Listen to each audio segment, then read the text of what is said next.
welcome back to my review. Today, for Halloween, we are reviewing the 4th episode of Series 11, Arachnids in the UK. So yes, today is my review of the 4th episode of the new series, Arachnids in the UK. So, obviously, spoilers if you have not yet seen the episode. It is available on BBC iPlayer right now and whatever streaming service in the US. But spoilers from this point onwards. So, Arachnids in the UK, which obviously features spiders, otherwise I wouldn't have dressed up as Spider-Man in this special Halloween-themed video, as well as making a little bit of extra effort on the set, which of course means there is no lovely piece of artwork this week. But you have got Drashig eating a spider web, so, I mean, you have to make do.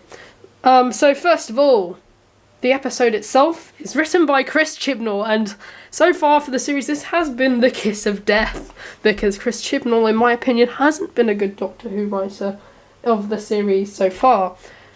But right straight off the bat, the spiders, the actual spiders, they are created incredibly well with CGI from DNEG TV. They're again outstanding as part of the VFX thing. Another great thing from the VFX team this week was the time tunnel, the time vortex. It looks fabulous, probably one of the best time tunnels we've ever had. All the flashing colours, very reminiscent of my artwork piece from last week, which I'll just quickly show you here, with the nice purple colours and so on. Very much reminded me of that, with that dot. So I painted that before this episode came out. So yeah, of course, you know that because it was in my last week's review. And it is tense from the get-go, like that opening scene in the hotel with the Chris Noth's character, who I can't remember for the life of me, is just, he's sitting there on his iPad, scrambling through things and looking like really serious and everything, and he's talking to his assistant, who obviously later, spoiler alert, dies, of course, in quite a horrific way, because she's cocooned, of course.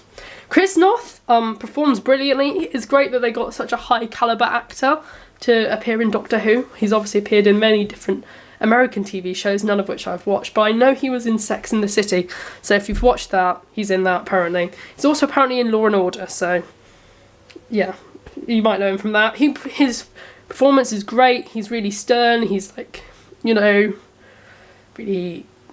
threatening. And it's ironic because although he said, Yaz's mum says that he's against Trump, or was it Yaz's, or was it the scientist? I think it was Yaz's mum. She said she's against Trump, but they're basically the same person, so you could see it as Chris Noth's character being quite jealous of Donald Trump and everything he has, because of course he is running for president in 2020. We'll see, you never know, another Donald Trump-like person might do that. I mean, The Simpsons predicted who would win the election, so why not Doctor Who? Yaz's mum, she was hilarious, like when she was predicting all the different characters that Yaz has met over the course of the last few episodes. She said, "Are you with Ryan or are you with the Doctor?" It's like, I swear, like she contemplated at one point saying, "Are you with Graham?" It's like, that would have been hilarious if she'd done that. And the different facial expressions as well throughout those scenes was hilarious. She's also quite great. She performs quite well. She can perform the quite melancholic bit when she's fired, of course. Also, she's quite good under pressure.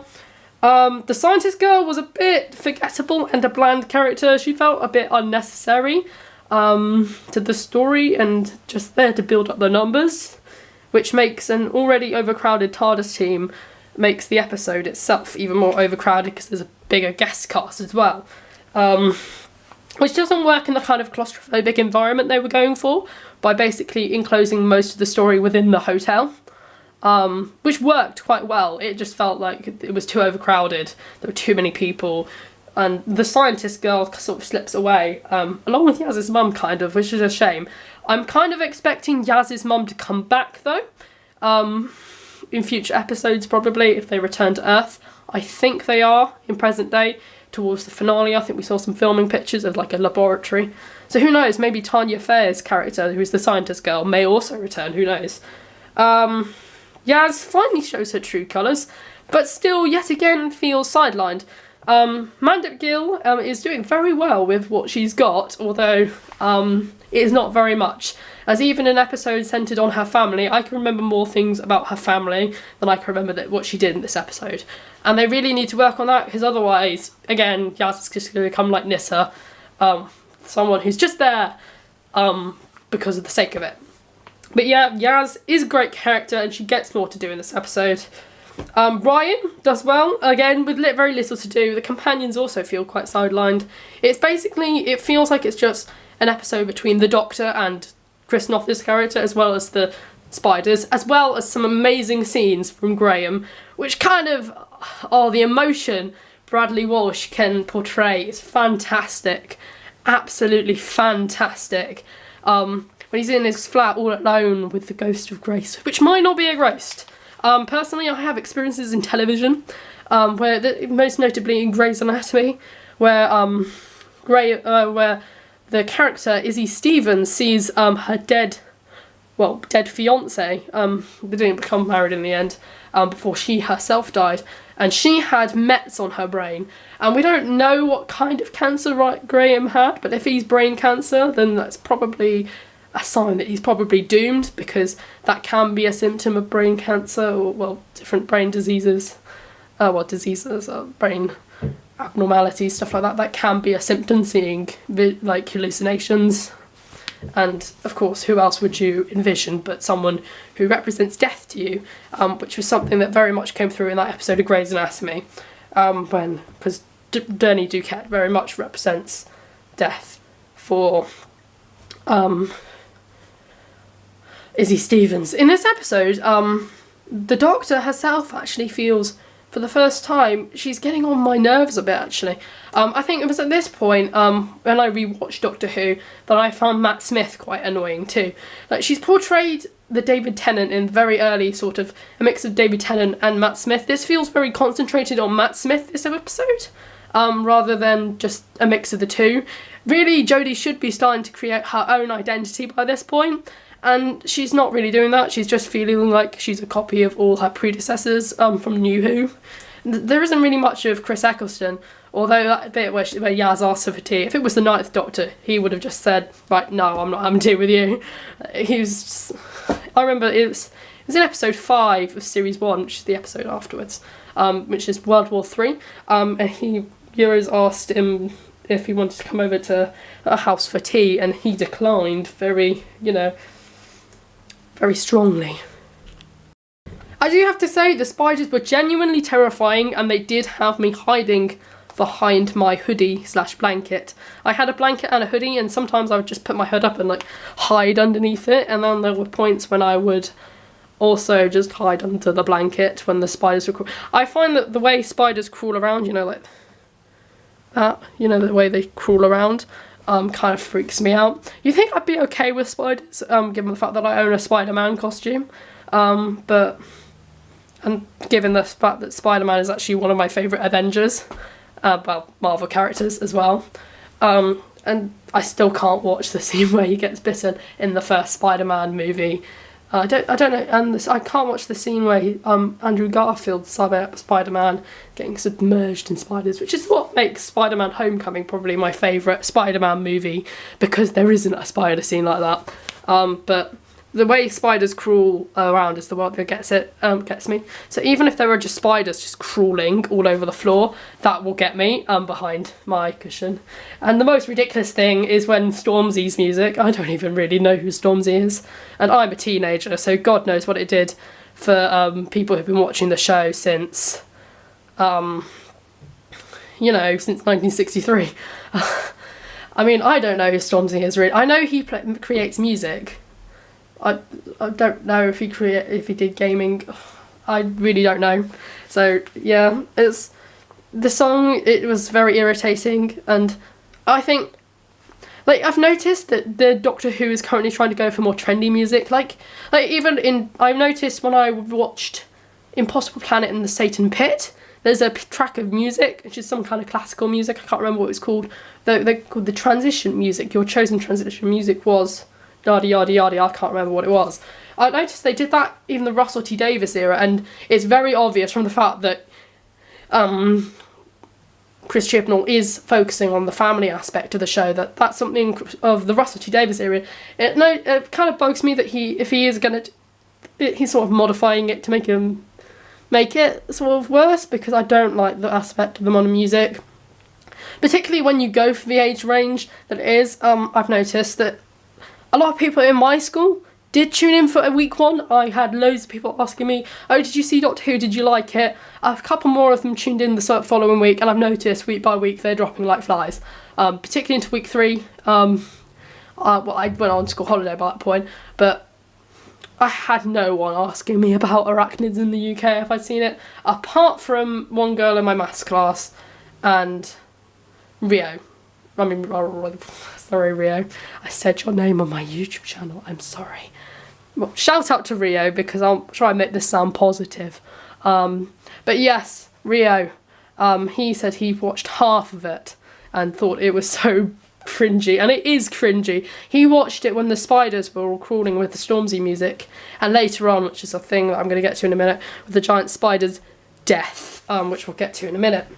But yeah, I have noticed that less and less of the so-called target demographic is dropping off like flies, and it is going to probably by the end of the series. I've noticed, although I did believe the overnight figure for tonight's episode was 1,000 more viewers than last week, I never got the 7-day figure for Rosa yet. I haven't seen it anywhere. I tend to watch Mr. TARDIS reviews ratings breakdown, and he hasn't posted it yet, I don't think. Neither is Dr. Freedom. Yeah, he hasn't posted his Doctor Who news. I think it's something like a Thursday or a Friday. I'm filming this on the Tuesday. If you haven't noticed, my reviews haven't been coming out on the Tuesday anymore. They come out on the Wednesday. Last week was an accident. This week it's deliberate, because Halloween, or should I say Halloween, and I wanted to dress up as Spider-Man, and I didn't have any other reason to not, really, apart from the fact that it's Arachnids in the UK and I'm dressing up as Spider-Man. But yeah, I've noticed that there are people dropping off from the show. I did think that the hotel setting was reminiscent of like horror movies from I think 70s/80s, like The Shining. I thought I very much got that aspect from this episode. Also reminded me a bit of it wasn't as bright though, it was nice dark, dingy, atmospheric kind of environment like you'd expect from an episode. Like, it's like a cross between Bodmer Moors and a hotel, if you know what I mean. It's sort of dark and dingy version of The Shining. And it works with the whole spider aspect, because you wouldn't have bright rooms with spiders crawling over them. The chase scenes with the spiders were genuinely scary again. The way they're moving, the way people are running from them. It's just, their movements. But I could probably sit and stare at a spider and talk to it and say, stay there, don't move, and I'll be fine. If it's a small one, if it's a large one, I'll probably start getting crazy. But yeah, it works very well with the whole spiders aspect. Great throwback to the 70s, actually. Very gothic horror, as well as environmental politics, because towards the end they talk about the fact that the hotel's built on a massive landfill. That was very much reminiscent of the Green Death, I noticed. So could that be the thing? It was kind of, I can't remember, there was other ones. They did lots of environmental ones in Pertwee's era, because that's when people were more conscientious about it, like the vegans and the hippies and so on were about that time. So lots of people were conscious about their environment and pollution and so on, and the Green Death was very much a product of that. And this episode does feel very much like a product of today's sort of veganism and environmental issues that we all face. I mean, like, pollution from landfills is coming up a lot, because we're finally starting to feel the effects of that. Pollution in the air, like, I can't wait for an episode about that. Like, I will write that episode, Chris Chibnall, let me write that one, not you. I can think of a great story about pollution in the air. But yeah, 1970s sort of throwback to the whole gothic horror feel of it and the environmental politics. It is very well written up to the ending, where it feels like the story comes to a sudden stop. It's very like the Ghost Monument. It's like, it was all go, go, go, go until the end. And I think Chris Chibnall really needs to, like, he has a great story, like, idea, but he just fails to stick the landing, if you know what I mean. He just can't end it properly, can't wrap everything up. He can't give it a great punch at the end. Just locking all the spiders, like Jodie's doctor said, she wanted it to be more humane. And personally, I'd rather get shot in the back, well, shot in the heart or head or whatever, but if head's the quickest. But I'd rather get shot in the head and get killed quicker rather than have to suffocate slowly like she wanted the giant spider to do. And those spiders are in the panic room are only going to grow and grow, or have their oxygen removed, which is only going to suffocate them anyway. I mean, there's only enough oxygen for 6 months, and if they don't, if they might even keep growing, and even then they might squish each other, and like that's not a humane death. I'm sorry. The one time I ever agreed with a villain about something, and throughout this entire story, was when he said, like, why aren't you shooting this thing? It's gonna suffocate. It's like, it's an animal. Like, I bet the doctor wouldn't think twice about injecting a cat if it had cancer in it. I mean, it's just not humane. The animal doesn't know what's happening to it. I don't know why. Like, throughout the episode, she's like, environmental politics, all you're doing is wrong, this landfill is wrong. And then when it gets to the end, when she's trying to be humane for this animal, saying it must have a natural death, it must be painful and long, and it just, it's like, you want it to be humane, but you want it to be long and painful? Like, that's not humane, that's constant suffering, unneeded suffering of that spider. So overall, what did I think of the 4th episode of Doctor Who Series 11, Arachnids in the UK? There are some great performances here. There is a great idea of a story here that genuinely scares me. I mean, it's not like there's not a massive alien threat. It's like politics. It's environmental politics. I think politics are being done much better in the Chris Chibnall's run than maybe in Stephen Moffat's run. But he does need to keep a hand on it, because you need to spread out the politics rather than having a big chunk of it, because it does feel like, oh, you're just gonna tell everyone off. I mean, have you noticed, like, I have to say, there's this channel called Bowlstrek, and he's pointed out that all the villains, the villains of the last 2 episodes have been white males, white straight males, and that Chris Chibnall must have a real fetish for that. Because, like, there hasn't been a female villain so far. Like, he wants diversity and all that, but where's your female villains? I mean, unless that, I can't remember her name. We might get a female villain, but he's all for diversity and everything, but we haven't had a female villain. It's always been a man, and usually a white man. I mean, there was Ilan, who was slightly coloured, but he isn't really a villain, really.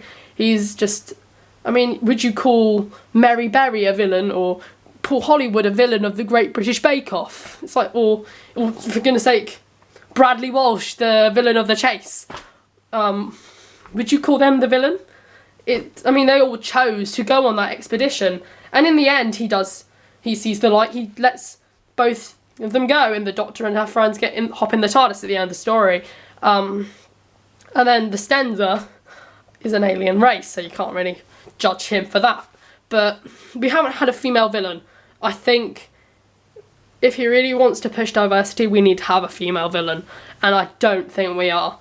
And it's going to be kind of shocking if we get to the end of the series and there isn't a female villain, because it will feel very much so like Chris Chibnall is just hating on men apart from Bradley Walsh. Again, lots of people are saying the running theme is like the Timeless Child and the Stenza, but they haven't been mentioned since episode 2. Which is 2 episodes in it go now. But I have noticed that Grace is the running theme. And again, my theory about how, I'm going to probably just wave my hand again. My theory, and then I'll wave it again when I've stopped talking about the potential spoiler. But yeah, my theory is that he will die of brain or cancer or whatever. And that these hallucinations are sort of foreshadowing to this fate for Graham, which is it'll be emotional. And the fact that Yasmin's actor Mandip Gill said, if we're all still here, hints that probably someone will be gone by the end of the series, if not all of them. The TARDIS teams haven't usually lasted more than 2 years. Not entirely. Like the entire season 19 team didn't even last to the end of the series. Some of the Adric died at the end of shock, spoiler alert. But yeah, it's very unlikely that they will all still be together at the end of the series. But yeah, overall, great character piece. The spiders are genuinely terrifying, great visual effects. The music, Saganzaka Nodas is fine, it's just the use of the Stormzy track isn't so nice. And I'm a teenager again, remember that? Oh yeah, I probably should. Yeah, sorry, overall, I'm just going to catch everyone up because I forgot to wave my hand to tell everyone I stop talking about the spoiler thing. Yeah, overall, great character piece, great visual effects, iffy music from Stormzy, good music from Saganzaka Noda, sorry. Great plot, needs to stick the landing, if you know what I mean, and Mandip Guild needs to get something to do again. And Chris Chibnall needs to learn to balance out the guest cast with the TARDIS team. I do feel the TARDIS team was more balanced out this episode than it has been, and I have to say this is a sort of a weaker plot than we've had so far, so I'm going to put it up there with the Ghost Monument with a 7, personally. So yeah, this episode will be a 7 for me out of 10, which of course gives the series a 30.5 out of 100 so far for the combined score, which ranks episode 1 in last place, episode 2 and 4 joint place, and episode 3 at top place so far for the series. Join us next week as we review the Suranga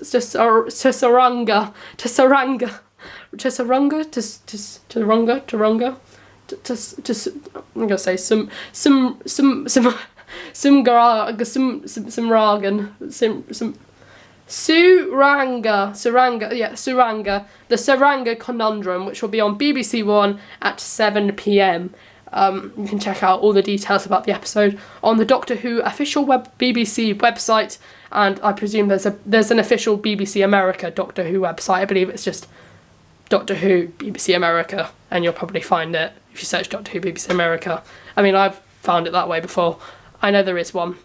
If you want to find out more details about air times, I believe it will be 8 o'clock Central Time in the US, if you are watching this review from the US, for the Suranga Conundrum.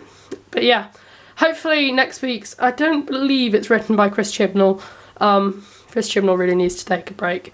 He's written quite a few episodes and he's held a hand on Rosa, and there are some aspects of Rosa. Yes, I did say it was the best episode in 10 years and perhaps the best historical, but there were some weaker moments. I mean, no episode of Doctor Who is perfect. I do think it is one of the closest to perfect. I mean, of course, Series 4 and Blink all happened within that, before that 10-year margin that I mentioned, because of course 10 years ago to the date last week, Series 4 had ended, so it is the best episode in 10 years to me. The only episode I can think of even challenging it is The Waters of Mars. I do think that's mainly down to Stephen Moffat's weak writing. Mallory Blackman, just say, bring her back. I mean, they could even do another Black Civil Rights Movement episode with another companion, I don't know. Do focus more on Martin Luther King on that aspect. I think that would be great if you did that, because Martin Luther King, I got really excited that he was going to be a big part of the episode, and he wasn't. So yeah, again, the villain as well, I thought sort of gets off scot-free, so again, following that theory that maybe the villains may all come back at the end of the series finale. Who knows, maybe the Stenza, Ilan and Krasko and something Robertson, I think it was, and Robertson, or Chris Noth's character, will all come back at the end of the series, who knows, and maybe future villains as well. Next week though, there is a mysterious villain, which does not sound very good, because when they're hiding it, it usually means it's not very good. But yeah, the Tsuranga Conundrum next week. Thank you for watching. Like, comment and subscribe down below if you have liked this video. You can even leave a comment if you wish, and thanks for watching.